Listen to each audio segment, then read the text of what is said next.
How many of y'all have kids? I'm just curious. Here's what I need you to do.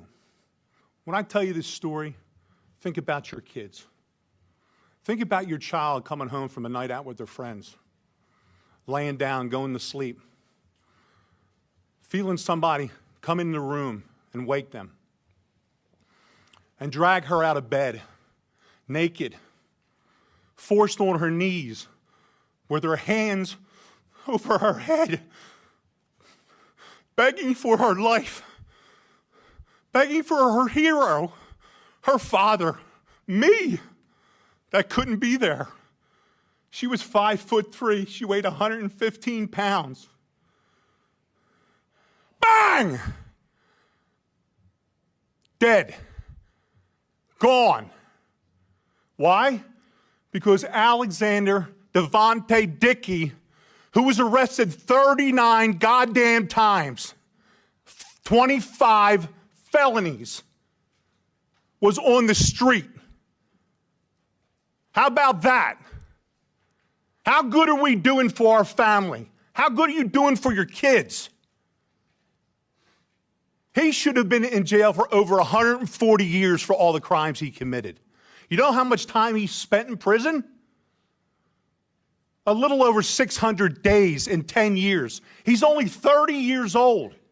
He was committing 2.65 crimes a year since he was 15 years old, but nobody could figure out that he couldn't be rehabilitated. Well, you'd have to put him in prison to see if he could be rehabilitated. Isn't that the idea of prison? But no. My daughter wanted to be a teacher. She finally figured it out 2 weeks before she was executed. And I haven't heard a damn word from Byron Gibson in South Carolina. Not one word. 4 months, no communication. His biggest concern was that he was pissed off about my interview and how I made him look on the Fox News channel with Trey Gowdy. How pathetic is that? That we're letting our 22-year-old kid visiting friends. It's all she ever wanted to do was visit friends. And she literally was executed while on her knees begging for her life. Her name's Logan Federico, not Irina. And you will not forget her. I promise you. You will be sick and tired of my face and my voice until this gets fixed. I will fight until my last breath for my daughter.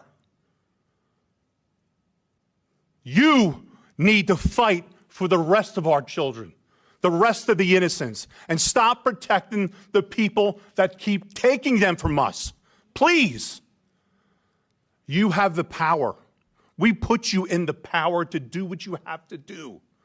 We're asking you, we're begging you all to stop this. 39 crimes in 10 years, 25 felonies. Can anybody here explain to me, well, how possibly he could be on the street? Possibly be on the street. How is it possible? I could sit down in a room and I could explain the whole process of how it failed, how South Carolina failed, Logan, okay? How lack of communication.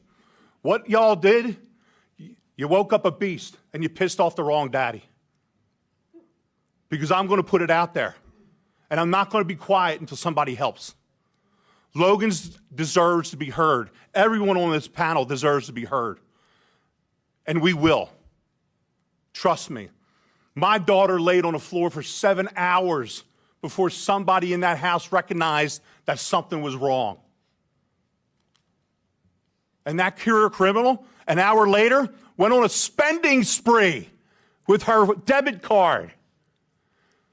When they saw his face on a video, they didn't have to do a check. He was arrested so many times, they knew who he was. They knew exactly where to go get him. Pathetic. Absolutely pathetic that I'm here today.